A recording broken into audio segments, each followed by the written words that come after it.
ቢቸገረኝ የማመልከው ጌታ እሱ ኤልሻዳይ ነው ከሁኔታው በላይ እግዚአብሔር ትልቅ ነው እግዚአብሔር ትልቅ ነው እግዚአብሔር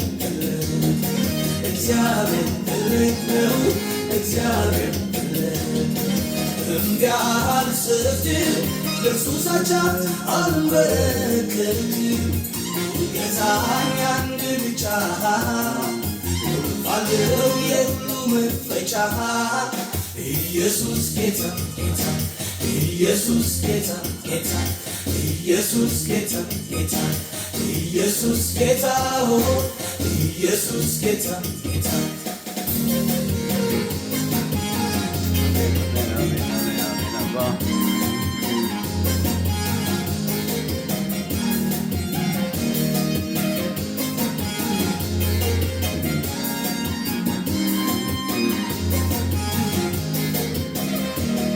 እግዚአብሔር ብርሃኔ መድኃኒቴ እኮ ነው የሚያስደነግጠኝ የሚያስፈራኝ ማነው ጠላቴ ቢሸምቅ መርጬ ያገኘኛል ልዑል በዙሪያዬ ጋሻ ሆኖልኛል ጋሻ ሆኖልኛል ጋሻ ሆኖልኛል ጋሻ ሆኖልኛል ጋሻ ሆኖልኛል እምቢ አልሰግድም ለእርሱ ሳቻ አልንበረከክም ገዛኝ አንድ ብቻ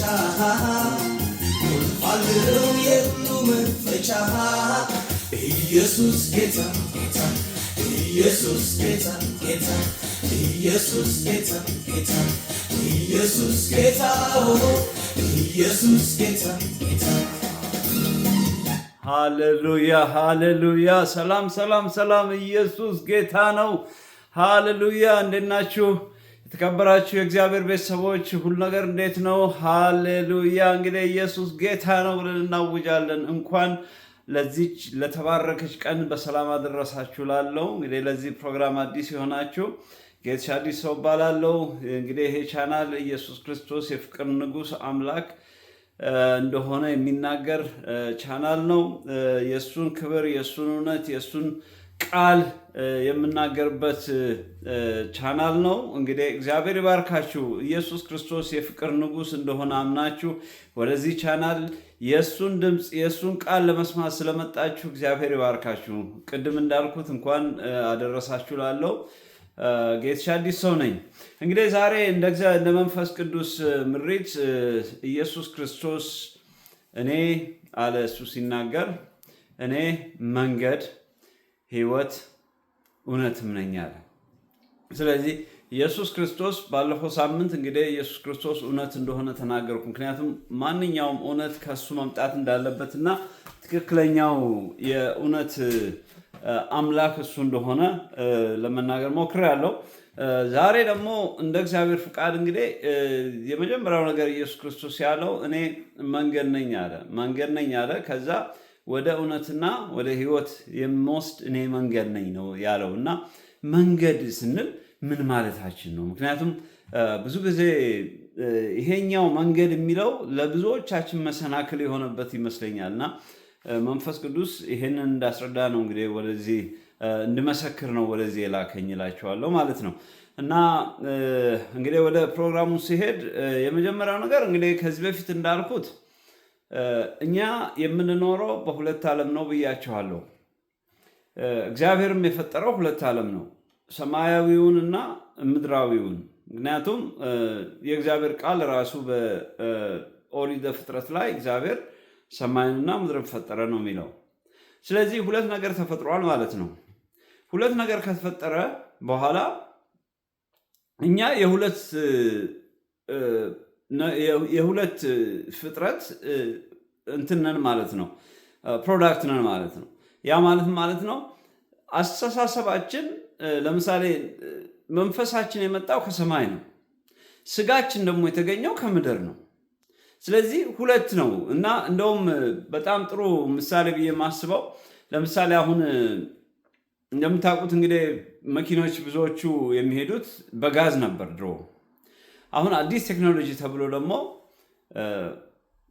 መኪናዎች በኤሌክትሪክ መሄድ ጀምረዋል እና አንዳንድ መኪኖች ደግሞ ሁለቱንም ያላቸው አሉ፣ ሃይብሪድ ይሏቸዋል እና የሁለቱ ቅልቅል ናቸው ማለት ነው። ስለዚህ ምናልባት ይህን ተርም ብጠቀመው ጥሩ ነው ብዬ ስላሰብኩ ነው። እና እኛ ሃይብሪድ ነን። የሰማያዊም ነገር አለብን፣ የምድራዊም ነገር አለብን።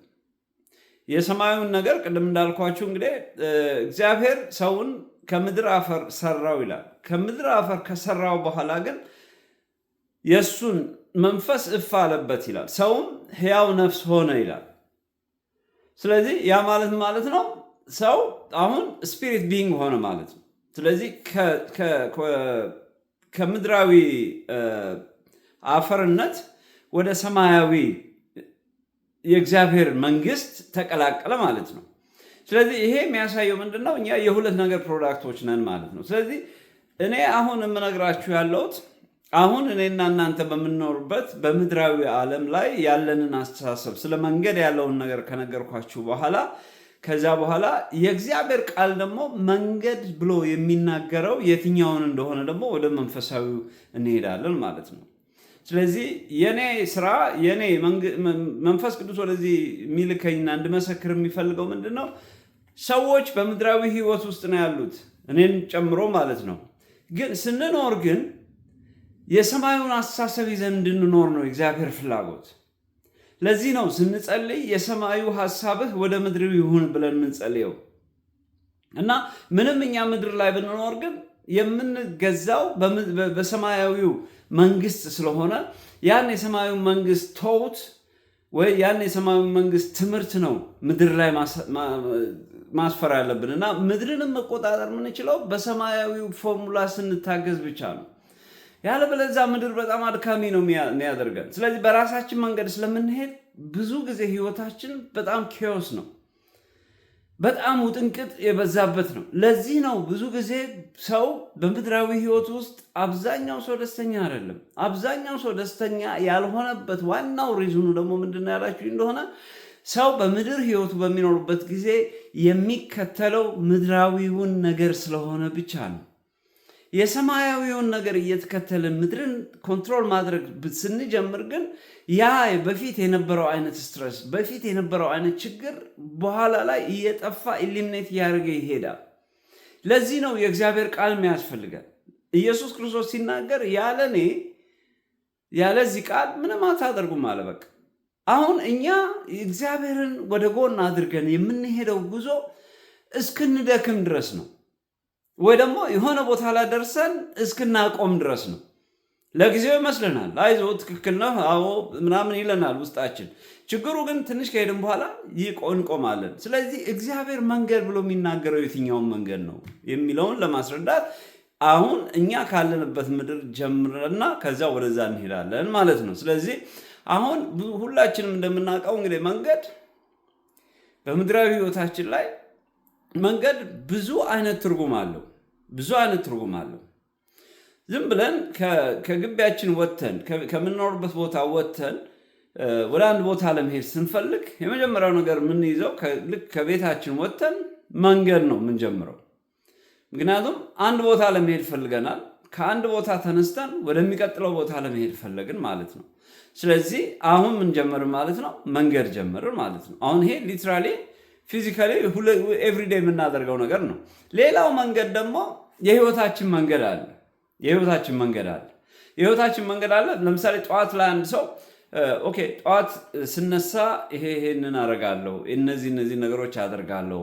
ኦኬ ይሄንን ለማድረግ ግን ምን ያስፈልገኛል? እንግዲህ ወይ ሰውየው ስልክ የሚጠቀም ሰው ሊሆን ይችላል፣ ወይ ደግሞ ኢሜል ሊጠቀም ይችላል፣ ወይ ደግሞ የተለያየ መንገድ ይጠቀማል። አሁን መንገድ የሚለው የተለያየ መንገድ የምንለው አሁንም መንገድ በሌላ ቨርሽን ነው ማለት ነው። በሌላ መንገድ እንደገና መንገድ ብለን እንናገራለን ማለት ነው። ስለዚህ ብዙ አይነት መንገዶች አሉ ያልኩት በተለያየ ፊልድ የተለያየ መንገድ አለ። አንዳንድ ሰው ሲታመም ለምሳሌ የሚድንበትን መንገድ ያስባል። የሚድንበት መንገድ ይሄ ነው፣ የምድንበት መንገድ ይሄ ነው ብሎ ካሰበ በዛ እድንበታለሁ ባለው መንገድ ጉዞውን ይጀምራል ማለት ነው።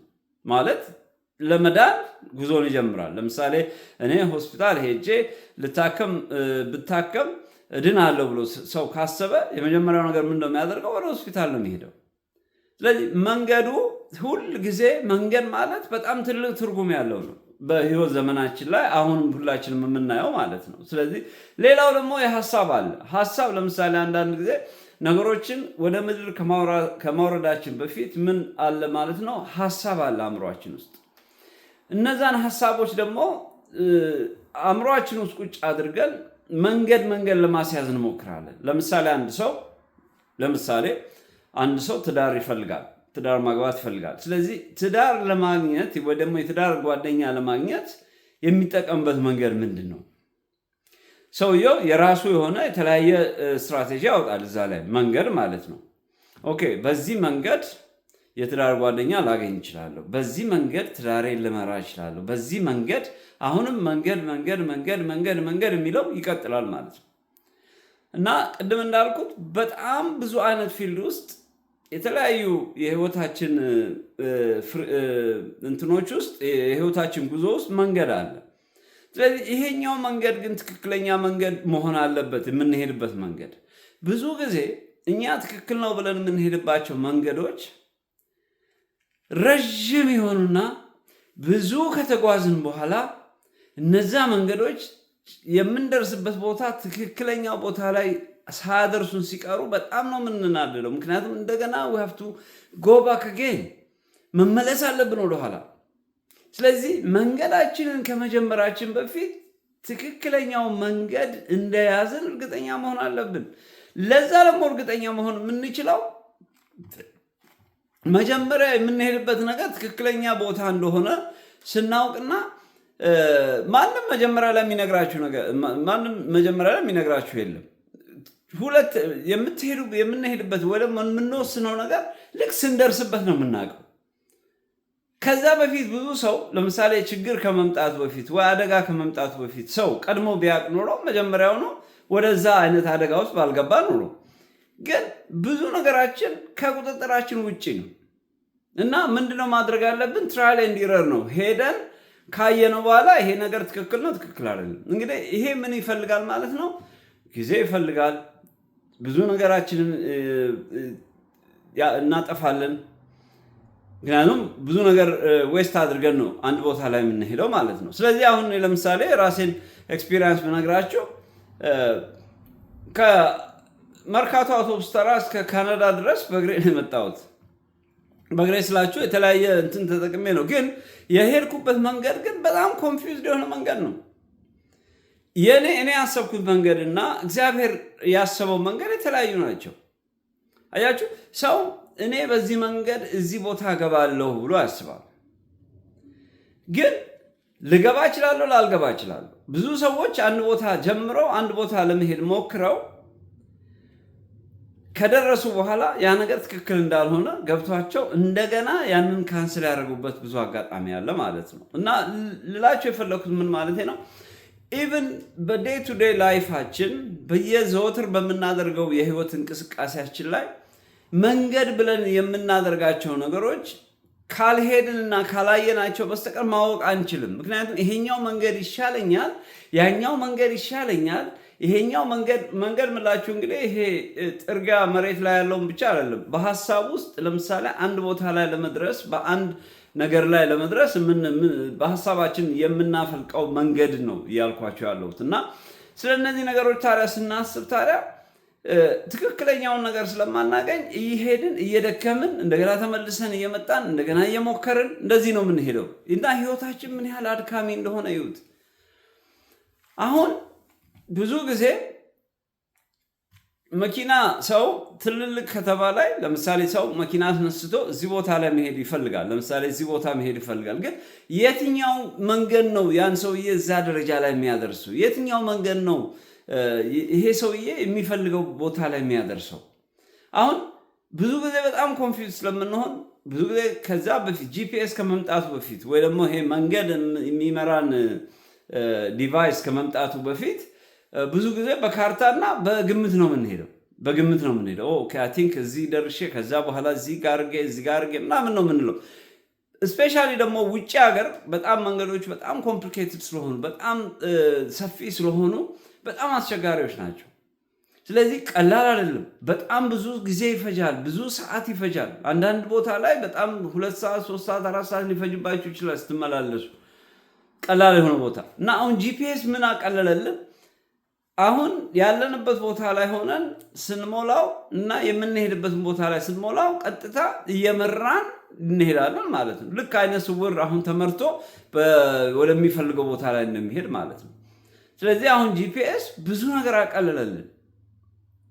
አሁን ይሄ መንገድ በመኪና ስንሄድ በተለይ በመኪና ስንሄድ የምንጠቀመውን መሳሪያ እያልኩ ነው ጂፒኤስ ብዬ የምናገረው እና መሳሪያ አለች። እሷ ታሳየናለች፣ በቀኝ ሂድ በግራ ሂድ ምናምን እያለች ታሳየናለች። ከዛ በኋላ ወደምንፈልግበት ቦታ ላይ እንደርሳለን። ያ ባይሆን ግን ያ ከመሆኑ በፊት ግን ብዙ ጊዜ ብዙ ሰዓት እየፈጀብን ብዙ ነዳጅ እያቃጠልን የምንፈልግበት ቦታ ላይ አንዳንድ ጊዜ ላንደርስ እንችላለን፣ ወይ ደግሞ ብዙ አቃጥለን ልንደርስ እንችላለን። መጨረሻ ላይ ግን ከብዙ ድካም በኋላ ነው እዛ የምንደርሰው ማለት ነው። ስለዚህ አሁን ጂፒኤስ አቀለለልን ማለት ነው። ስለዚህ አሁን ይሄንን እንግዲህ የምነግራችሁ በምንድን ነው?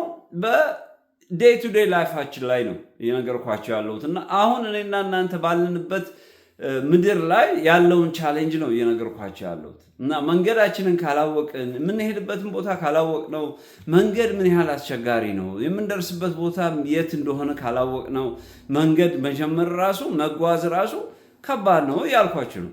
ከዛ አሁን ይሄንን ካልኳችሁ ስለዚህኛው ዓለም ብዙዎቻችሁ ሁላችንም እናውቀዋለን። መንገድ ምንም ይሄ ማስረዳትም የሚያስፈልገው አይደለም።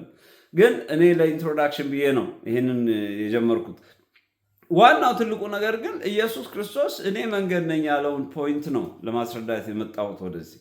ስለዚህ ኢየሱስ ክርስቶስ እኔ መንገድም ሕይወትም እውነትም ነኝ ብሎ ሲናገር ምን ማለቱ ነው ወደሚለው እንሄድ ማለት ነው። ስለዚህ ኢየሱስ ክርስቶስ ይሄንን የቱ ጋር ነው ይሄንን የተናገረው ብላችሁ ለምትጠይቁኝ እንግዲህ በዮሐንስ ምዕራፍ 14 ቁጥር 6 ላይ ነው፣ ከመጽሐፍ ቅዱስ ላይ ነው የምነግራችሁ ያለው። ስለዚህ ኢየሱስ ክርስቶስ እኔ መንገድ ነኝ ካለ መንገድ የሚያሳየን ሰው ያስፈልጋል ማለት ነው። ስለዚህ ይሄ መንገድ ግን የምነግራችሁ የሰማያዊ መንገድ ብቻ አይደለም፣ ለምድርም የሚጠቅመን በምድርም የሚጠቅመን ፕላስ ከምድር ጀምረን ወደ ሰማይ የምንሄድበት መንገድ ነው ማለት ነው። ስለዚህ ይሄ መንገድ የሚለው በተለይ መንፈሳዊ ትርጉሙን ስታዩት በጣም በጣም የሚገርም መረዳት ነው ውስጡ ያለው እና ስለዚህ እስቲ እንዴት እንደሆነ ልናገር እና ኢየሱስ ክርስቶስ ምን አለ እዚሁ በዮሐንስ ምዕራፍ 14 ቁጥር 6 ላይ ነው ይህን የተናገረው። ኢየሱስም እንዲህ አለ ይላል፣ መንገዱ እኔ ነኝ፣ እውነትና ሕይወትም እኔ ነኝ፣ በእኔ በኩል ካልሆነ በቀር ወደ አብ የሚመጣ የለም። እኔን ብታውቁ ኖሮ አባቴንም ባወቃችሁት ነበር ብሎ ተናገረ ማለት ነው። አሁን ይሄ ምን ማለቱ ነው? ኢየሱስ ክርስቶስ ይህንን ሲናገር እኔ መንገድም ነኝ ካለ አሁን በዚህ ምድር ላይ ብዙዎቻችን በምንኖርበት ጊዜ የህይወትን ኤክስፕላኔሽን ስንፈልግ ወይ ደግሞ የህይወትን ትክክለኛ ትርጉም ለማስረዳት ስንሞክር ብዙ የተለያዩ መንገዶች ይመጡልናል። ይህን ያልኳችሁ ለምንድን ነው? ይሄ የእግዚአብሔር መንገድ ነው ብለው ብዙ ሰዎች የተለያየ ነገር ሊያስተምሩን ይችላሉ፣ ሊነግሩን ይችላሉ። ግን የትኛው ትክክል ነው ብላችሁ ስታስቡት ማንም አምላክ ብሎ ወደዚህ ምድር የመጣ እንደ ኢየሱስ ክርስቶስ የለም። በመጀመሪያ ደረጃ ሌሎች አምላክ አለ ብለው የተለያዩ መጽሐፍቶች አሉ። እነዚህ መጽሐፍቶች አገላጣችሁ ስታዩዋቸው እነዚህ መጽሐፍቶች ላይ የተጻፈው ነገር ምንድን ነው? እኔ መንገድ ነኝ የሚል ማንም የለም።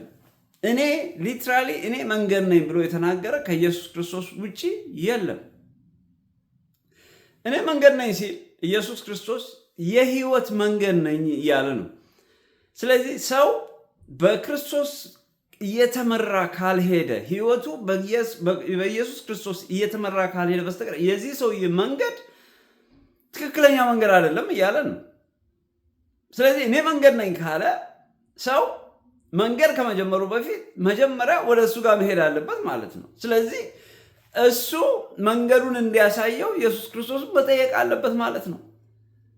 ስለዚህ እሱ ወደ ኢየሱስ ክርስቶስ ሲገባ ከክርስቶስ ጋር አብሮ መኖር ሲጀምር መንገዱ ሁሉ እውነተኛ መንገድ ይሆንለታል ማለት ነው። የዛ ሰው እንግዲህ መንገድ ምለው እዚህ ላይ ምንድነው? የህይወት መንገድ ነው። ቅድም እንዳልኳቸው ሰው በህይወት ዘመኑ ውስጥ የሚያጋጥመው ሁላችንም መንገድ ነው ያለን፣ እየተጓዝን ነው። በዚህ ሰዓት ትናንትና ሌላ ቀን ነበር፣ ዛሬ ሌላ ቀን ነው፣ ነገ ሌላ ቀን ነው። ስለዚህ ጉዞ ላይ ነው ያለን፣ እየተጓዝን ነው። ግን የምንጓዘው ወዴት ነው ነው? መንገዳችን የት ነው ነው? ብዙ ጊዜ ሰው ይሄዳል። ሲሄድ ግን መጀመሪያ ወዴት እንደሚሄድ ዲስቲኔሽኑ ማወቅ አለበት። ሰው በኢየሱስ ክርስቶስ ከሌለ፣ በኢየሱስ ክርስቶስ ካላመነ የሚሄድበት መንገድ አንድ አያውቀውም፣ ሁለተኛ ያ የሚሄድበት መንገድ ደግሞ ምናልባት ሰውየውንም የሚያጠፋው መንገድ ሊሆን ይችላል ማለት ነው። ምክንያቱም ትክክለኛው መንገድ አይደለም የያዘው። ስለዚህ ኢየሱስ ክርስቶስ ይሄንን ሲል ሰው በምድራዊ ህይወቱ ውስጥ ሁልጊዜ ስኬት ማግኘት ካለበት ትክክለኛውን ውሳኔ እንዲወስን ሰው ወደ ኢየሱስ ክርስቶስ መምጣት አለበት እያለ ነው።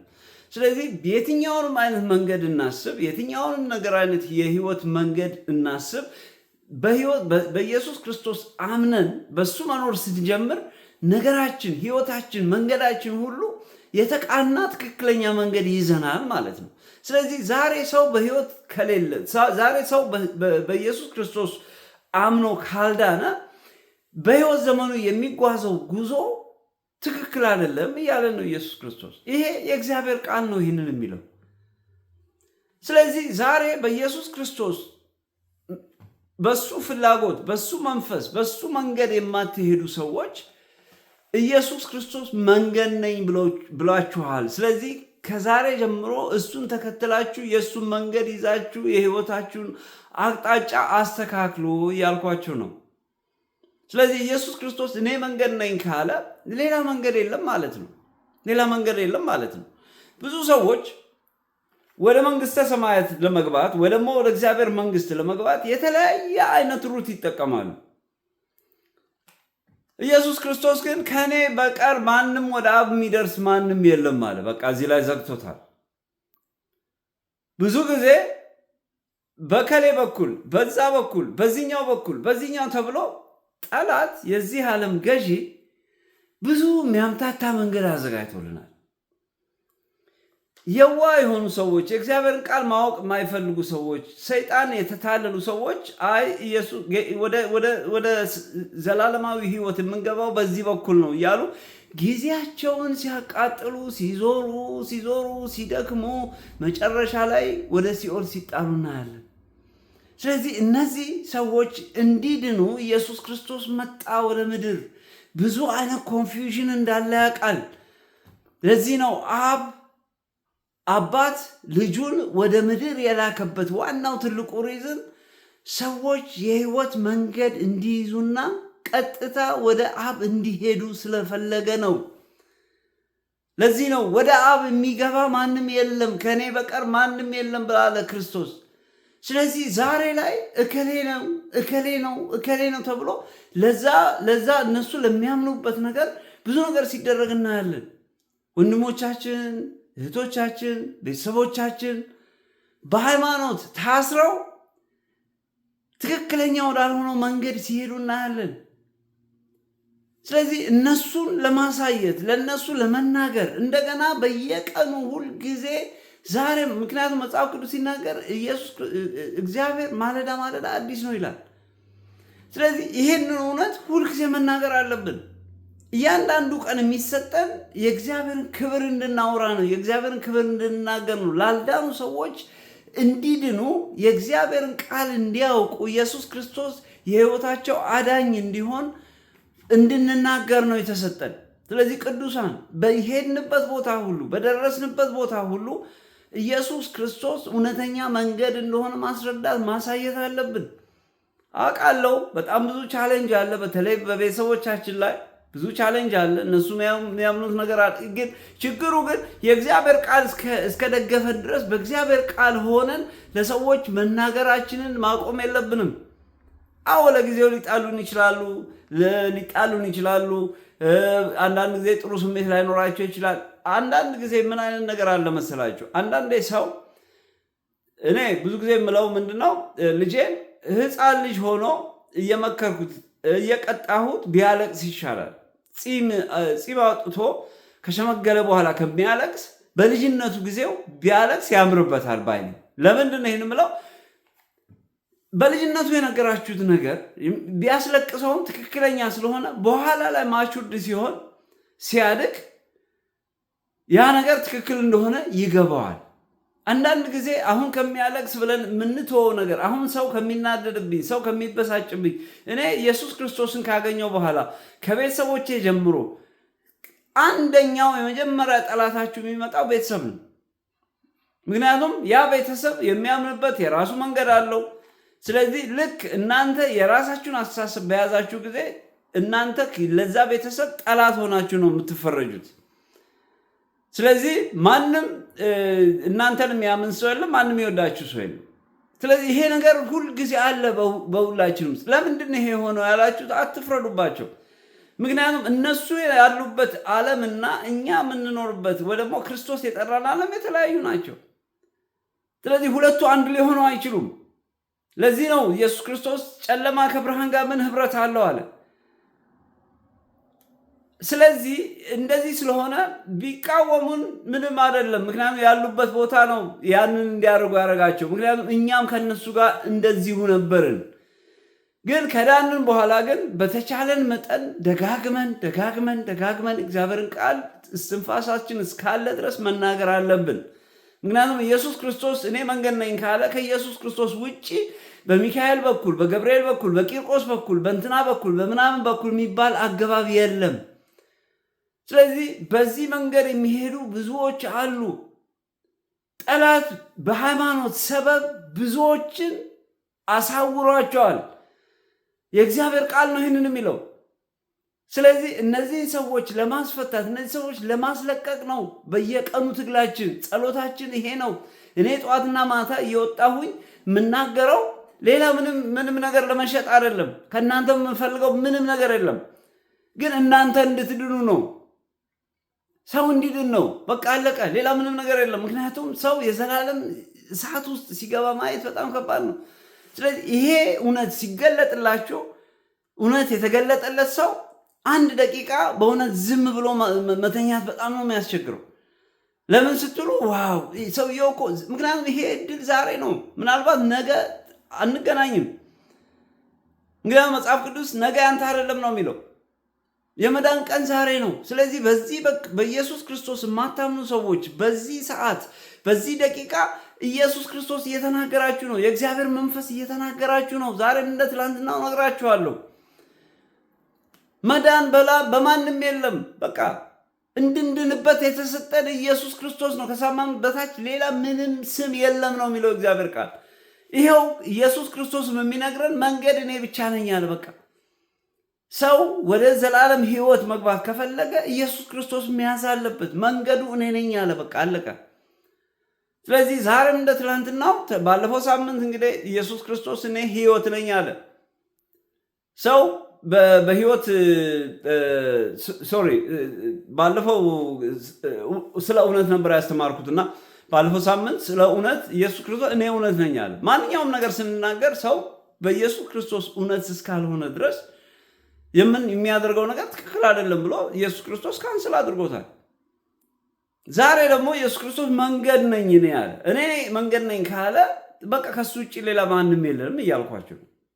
ስለዚህ ዛሬ ኢየሱስ ክርስቶስ መንገድ እኔ ነኝ የሚለውን ኮንሰፕት ነው ይዤላቸው የመጣሁት። ስለዚህ ሌላ መንገድ የለም። ሰዎች ሊድኑ ብዙ ነገር ያደርጋሉ። ጥሩ ነገር ያደርጉና ያ ጥሩ ነገር ግን መንግስተ ሰማያት የሚያስገባቸው የሚመስላቸው ብዙ የዋሆች አሉ። የእግዚአብሔር ቃል ግን እንደዛ አይልም። ጥሩ መስራት ጥሩ አይደለም እያልኩ አይደለም። ጥሩ መስራት በጣም ደስ ይላል፣ እግዚአብሔር የሚፈልገው ነው። ግን እሱ ብቻ በቂ አይደለም እያልኩ ነው። ስለዚህ ዋናው ትልቁ ነገር ኢየሱስ ክርስቶስን አዳኝ አድርጎ መቀበል ነው ትክክለኛው መንገድ እያልኳችሁ ነው። ስለዚህ ኢየሱስ ክርስቶስን አዳኝ አድርገን ስንቀበል የህይወታችን መንገድ ትክክለኛው መንገድ ላይ ነው ያለው። ስለዚህ እንደ ቀልድ የምናየው ነገር አይደለም። ምክንያቱም ዛሬ ላይ ችላ ያለው ነገር ነገ ሞት ይመጣል። ከዛ በኋላ ስቱ ሌት መመለስ አይቻልም። መጽሐፍ ቅዱስ ላይ 2 ሰዎች ሞቱ ይላል አለም። አንዱ ሀብታም ነበረ፣ አንደኛው ደግሞ ድሃ ነበረ። አለም አልዓዛር የሚባል ሌላ ድሃ ከሱ ጋር ከሱ ከሀብታሙ ቤት በር ላይ ይለምን ነበር። ውሻ እየመጣ እንደውም ቁስሉን ሁሉ ይልስለት ነበር ይላል። ከዛ ሁለቱም ሞቱ። አለም እንዴ ሁለቱም ሞቱ። ከዛ በኋላ ያ ሀብታም አልዓዛርን አየው። እባክህ በጣም እየተሰቃየሁ ነው። እንግዲህ እግዚአብሔር ቃል ነው የሚለው፣ ተረት አለም እየነገርኳቸው ያለው። እየተሰቃየሁ ነው እና እባክህ እንደው አንድ ጠብታ ውሃ እንኳን ብትሰጠኝ አለ። አም ሶሪ አንተ ያለህበት ቦታ ላይ መምጣት አልችልም አለው። በቃ አለቀ። እሱ በምድራዊ ህይወቱ ላይ ሰውየው ቅንጡ ነበረ። አሁን ጊዜ ደረሰና ደግሞ እሱ ለዘላለም ደግሞ እሱ የገባበት ቦታና እና ያ በምድራዊ ህይወቱ ሲቸገር የነበረው ሰውዬ፣ ድሃ የነበረው ሰውዬ ደግሞ አሁን ያለበትን ቦታ አዩት። ከዛ ኦልሬዲ ኦኬ እንደዚህ ከሆነ እባክህ ወጥቼ ለወንድሞቼ ልንገር፣ 5 ወንድሞች አሉኝ አለ ሲለው፣ አንተም እዛ ተነግሮህ እኮ አልሰማህም ነበር፣ ስለዚህ ወንድሞችህም አይሰሙም። የእግዚአብሔር ቃል ነው፣ መጽሐፍ ቅዱስ ላይ ነው ያለው። አያችሁ ቱ ሌት። ከዛ በኋላ ይሄ ሰውዬ ስቃዩን አሁን አየው፣ ግን አሁን ስለተሰቃየ ብቻ መመለስ ፈለገ። ቱ ሌት።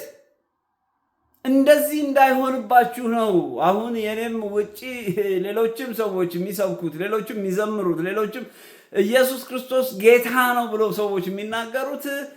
ነገ ይሄ እንደዚህ አይነት ሰውዬ ቱ ሌት እንዳይሆንባችሁ ለማለት ነው። ስለዚህ አንድ ጊዜ ከሄደ በኋላ ተመልሶ መመለስ አይቻልም፣ አለቀ። ምክንያቱም ህይወት አንድ ጊዜ ነው የሚሆነው፣ የሚሰጠንም አንድ ጊዜ ነው። ክርስቶስ ብቻ ነው እንደገና ልመጣለሁ ብሎ የነገረን። ሁሉም ሞተዋል፣ ሁሉም ታሪክ ሆነው ቀርተዋል። ኢየሱስ ክርስቶስ ብቻ ነው ሞትን ያሸነፈ ተብሎ የተጻፈለት፣ እሱ ብቻ ነው፣ ሌላ ማንም የለም። ትልቁ ባለጋራችን ሞት ነው። ሰው ከታመመ በኋላ ከተጨነቀ በኋላ ሲያረጅ ምንም ሲያስብ መጨረሻ ላይ ዲስቲኔሽኑ ሞት እንደሆነ ስለሚያስብ በጣም ጭንቀት ውስጥ ነው የሚገባው። ግን ይሄንን ያሸነፈ አምላክ ደግሞ ካለ እንዴት ነው ወደሱ ማን ሄደው? እንዴት ነው ወደሱ ማን ሮጠው? እኔ በጣም ይገርመኛል። ምክንያቱም እኔም በነበርኩበት ጊዜ በቃ ፈዝዤ ነበር። ወደ ክርስቶስ ባልመጣሁባቸው ዓመታቶች ይሄ ሁሉ እውነት እንዴት ተደብቆብኝ ነበር ነው የምለው። በጣም ትልቅ ሚስጥር ነው። በጣም ትልቅ ሚስጥር ነው። እግዚአብሔር ይርዳን። እግዚአብሔር ይሄንን እውነት ይግለጥልን። ይሄንን እውነት ሳናውቅ ከሄድን ኪሳራ ነው። በቃ በሕይወት ዘመናችን ምንም ያተረፍነው ነገር የለም። ሰው 50 ኖረ 70 100 ኖረ ኢየሱስ ክርስቶስ አዳኝ መሆኑን ሳያውቅ ሰው ከሄደ ከሰረ። የእግዚአብሔር ቃል ሲናገር ምንድነው የሚለው? ሰው ዓለምን ሁሉ ወርሶ ዓለምን ሁሉ አግኝቶ ኢየሱስ ክርስቶስን ግን ቢያጣ ምን ይጠቅመዋል አለ። ምክንያቱም በቃ ነፍሱን ቢያጣ አለ። ቅራቅንቦ ብዙ ነገሮች አሉ ዓለም ላይ በጣም አሁን ሁላችንም የምንሻኮትበት፣ የምንራኮትበት፣ የምንጣላበት፣ የምንደባደብበት በጣም ብዙ አይነት ችግር ውስጥ የምንገባበት ነገ ጥለ ነው የምንሄደው። እነዚህ ነገሮች ግን የትም የሚያደርሱን አይደሉም እያለ ነው ክርስቶስ። ስለዚህ ስለ ነፍሱ ምን ቤዛ ያቀርባል? ምን ቤዛ ያቀርባል? ሰው ነፍሱን አቶ ዓለም ሁሉ ገንዘብ ኖሮት ቢኖር ምን ይጠቅመዋል? በቃ አለቀ። ስለዚህ ቤስት ወይ ዓለም ውስጥ ያለው ነገር ሁሉ ቀርቶ ሰው ነፍሱን ብቻ ማዳን ከቻለ በቃ እሱ ብቻ ሰውየው አዳኝ ድኗል። አለቀ፣ በቃ አለቀ። ስለዚህ ይሄ የምድራዊ ሀብት እና ዝና ሰውን ወደ ዘላለማዊ ህይወት ውስጥ ስለማያስገባ ቢቀርም ምንም ማለት አይደለም። ምንም ማለት አይደለም። ምክንያቱም ከዚህኛው አይበልጥም እያለን ነው እግዚአብሔር ቃል። ስለዚህ ፕሊዝ ይሄንን አንደርስታንድ አድርጉት እያለን ነው እግዚአብሔር ቃል። ስለዚህ እኔም ዛሬ በመንፈስ ቅዱስ ተመርቼ ወደዚህ የመጣሁበት ነገር ምናልባት ይሄ ቪዲዮ ወደ እናንተ ጋር ከመጣ እና ይሄንን ቪዲዮ ካያችሁ ዛሬ የእናንተ የመዳን ቀን ነው። አንድ ሰውም ቢሆን ዛሬ ከዳነ በሰማይ ትልቅ ደስታ ነው የሚለው እግዚአብሔር ቃል። እግዚአብሔር የሚያስደስተው ትልቁ ነገር ሰዎችን ስለፈወስን አይደለም፣ ለሰዎች ስለሰበክን አይደለም። አንድ ሰው የእግዚአብሔርን ቃል አውቆ ወደ እግዚአብሔርን ተቀብሎ ወደ እግዚአብሔር መንግስት ሲገባ ከዛ የበለጠ ደስታ የለም። ስለዚህ በእግዚአብሔር ፍቅር ለምናችኋለሁ፣ ኢየሱስ ክርስቶስን አዳኝ አድርጋችሁ ያልተቀበላችሁ ሰዎች በዚህ ሰዓት ይሄ ቃል የእግዚአብሔር ቃል ነው፣ የእግዚአብሔር መንፈስ ነው። በዚህ ሰዓት ይህን ተቀበሉ። ከዛ በኋላ የዘላለምን ሕይወት አግኙ። ምክንያቱም የእግዚአብሔር ቃል ሲናገር በልቡም አምኖ በአፉም የመሰከረ ይድናል ነው የሚለው። የመጀመሪያው ስቴት ይሄ ነው። ከዛ በኋላ ሌሎች ፕሮሰሶች አሉ። ግን የመጀመሪያው ነገር ኢየሱስ ክርስቶስ እውነት እንደሆነ እንመን፣ በልባችን እንመን፣ እናስቀምጠው። ትክክል ነው ይሄ እንበል። ብዙ ሰው በአንደበቱ ይናገርና በልቡ አያስቀምጠውም። አዎ እኛ የምናመልከው እሱ አይደለም ምናምን ይሏቸዋል ብዙ ሰዎች። ግን ልባቸው ከዛ የራቀ ነው። በልቡ አምኖ ያለበት ሪዝኑ ምንድን ነው? ሰው የሚናገረው ነገርና ልቡ ሁለቱ የተለያዩ ስለሆነ ነው። ስለዚህ እውነተኛው እምነት ከልብ ነው የሚመነጨው። ሰዎች ሲያምኑበት ነው። እኔ አሁን ስላመንኩበት ነው በድፍረት ወጥቼ የምናገረው ያለው። ካላመንኩበትማ አላመንኩበትም፣ አለቀ። መውጣትም አያስፈልገኝም። ስለዚህ ሰው ከልቡ ካመነ እንደገና ይመሰክራል። አሁን ውስጤ ልቤ ውስጥ ያለውን ነው ከልቤ የሚመነጨውን ከአእምሮ የሚመነጨውን ነገር ነው አሁን በአንደበት የምናገረው። ለዚህ ነው እግዚአብሔርን ቃል ሰው በልቡ አምኖ በአፉን ከመሰከረ ኢየሱስ ክርስቶስ ጌታ እንደሆነ ካመነ ይድናል አለ። በቃ ስለዚህ የመጀመሪያው ስቴፕ ይሄ ነው። ከዛ በኋላ የተለያዩ ስቴፖች አሉ። ከዛ በኋላ የክርስቶስ ተከታዮች ሆነን ህይወታችን ማለቅ አለበት ያልኳቸው። ያለበለዚያ ዓለም በጣም ብዙ አይነት መንገዶች ይመጣሉ።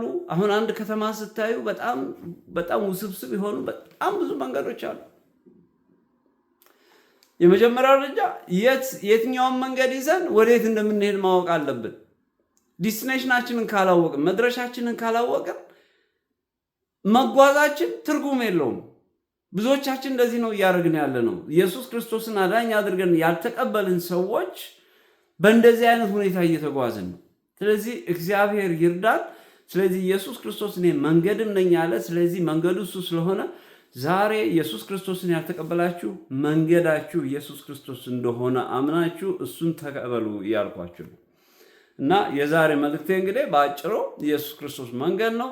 ስለዚህ በህይወት ዘመናችን ለመጓዝ የሚያስፈልገን እሱ ነው። ስለዚህ እሱን ያልተቀበላችሁ እሱን ተቀበሉና መንገዳችሁን ቀጥሉ ልል ነው። እና ይሄ ነው ለዛሬ ያዘጋጀውላችሁ መልእክት። እግዚአብሔር ይባርካችሁ። እንግዲህ ይሄ መልእክት አዳምጣችሁ እነሆ ደግሞ የኢየሱስ ክርስቶስን አዳኝነት ተቀብላችሁ ትክክለኛውን የህይወት መንገድ ከያዛችሁ እግዚአብሔር ይባርካችሁ እና እንጸልይና እንግዲህ እንለያያለን ማለት ነው። የሰራዊት ጌታ እግዚአብሔር ሆይ እናመሰግንሃለን። ክብር ምስጋና ለዘላለም ላንተ ይሁን። እግዚአብሔር ሆይ ተባረክ። እነሆ መንገድህን ስለገለጥክልን በልጅህ እነሆ ወደ አንተ መምጣት እንደሆነ ስለነገርከን እናመሰግንሃለን። እውነተኛው መንገድ አንተ እንደሆንክ ልጅህ ኢየሱስ ክርስቶስ እውነተኛው መንገድ ወደ አብ የምንሄድበት እውነተኛው መንገድ እንዲሆን ስለነገርከን እናመሰግንሃለን። በዚህ ሰዓት እነሆ ደግሞ ይሄንን መንገድ ያልተከተሉትን መንፈስህ ያገኛቸው ዘንድ ይሄ መንፈስህ ይመራቸው ዘንድ እንጸልያለን። ወደ ልባቸው ትገባ ዘንድ ወደ መንፈሳቸው ትገባ ዘንድ እንጸልያለሁ። ያንን መንፈስ አስተካክለህ ወደ ትክክለኛው የህይወት መንገድ እንዲሄዱ በዚህ ሰዓት ትመራቸው ዘንድ ጸለይኩ። ጌታ ሆይ እርዳቸው፣ አስባቸው። መንገድ የጠፋባቸውን መንገዱ ኢየሱስ እንደሆነ ትነግራቸው ዘንድ ጸልያለሁ። ጌታ ሆይ ተባረክ። ኢየሱስ ክርስቶስ የእግዚአብሔር ልጅ ተባረክ። እንወድሃለን፣ እናከብርሃለን። ጌታ መንፈስ በዚህ ሰዓት ይሄ መንገድ የጠፋባቸውን ሁሉ እውነተኛውን መንገድ ወደ ክርስቶስ ትመራቸው ዘንድ መንፈሳቸው ከመንፈስ ጋር ይቀላቀል ዘንድ ጸልያለሁ። አባዬ ሆይ እርዳቸው፣ አግዛቸው፣ አስባቸው። ኦ ጌታ ሆይ ተባረክ። ስለምታደርግልን ነገር ሁሉ እናመሰግንሃለን። በዚህ ሰዓት ይህችን ሰዓት እነሆ ሰጥተህን ብዙ ሰዎች እንዲድኑ ይህን ፍቃድ ስላደረግልን እናመሰግንሃለን። ነው ደግሞ ቀሪ ጊዜያችን የተባረከ ይሁን። በሌላ ፕሮግራም ደግሞ ጌታ ሆይ አንተ በፈቀድከው ሌላ ፕሮግራም እስከምንገናኝ በምትወደው ልጅ በኢየሱስ ክርስቶስ ስም ጸለይኩ፣ አሜን። ሃሌሉያ። እንግዲህ የእግዚአብሔር ቤተሰቦች ቅድም እንዳልኳችሁ እንግዲህ ያው መንገዱ ክርስቶስ ነው። ስለዚህ አትሊስት ይህችን ያህል እንኳን ዛሬ ከያዝን በጣም በቂ ነው ብዬ አስባለሁ። ጌትሽ አዲስ ሰው ነኝ። እንደ እግዚአብሔር ፍቃድ ደግሞ በሌላ ፕሮግራም እስከምንገናኝ ቸር ይግጠመን ብዬ እሰናበታችኋለሁ። እንግዲህ ሁልጊዜ ኢየሱስ ክርስቶስ ትላንትናም ዛሬም ለዘላለም ጌታ ነው። ይህንን እያወጅን እንቀጥላለን። ተባረኩልኝ። መልካም ጊዜ ይሁንላችሁ።